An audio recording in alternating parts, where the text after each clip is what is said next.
мен өз басымда болған жағдайды, өткен жағдайды қазір сіздерді көргендей көріп тұрмын мен. Мына чешендерді аш-жалаңаш Сталинді мисал атқан жер аударды.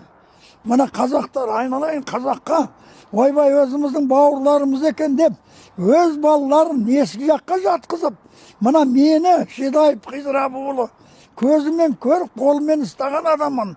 Сонда Шәкен деген нені ескі жаққа жатқызып, мені төрге жатқызды. Келген жылы әке-шешем қайтыс болды. Жетім қалдым. Еш қайда барғам жоқ. Қазақ мисал айтқанда халқына енді рахметім шексіз. Жеткізе алмайым. Қанша рахмет айту керек болса, соған жеткізе алмайым тілімменен. Мына Құдай көріп тұр. Мен көңілімде де, миымда да, жүрегімде де бар жағдайды осылай мен шындықты айтып тұрмын.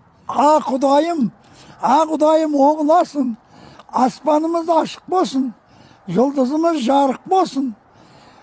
Қазақстанның көк туы өмір бақи, өшпейтіндей, бәленбай жыл желбіреп тұрсын. Өлгенге иман, тіріге береке беріп, әр уақытта айналайын қазақтар өсе берсін. Аллаху акбар.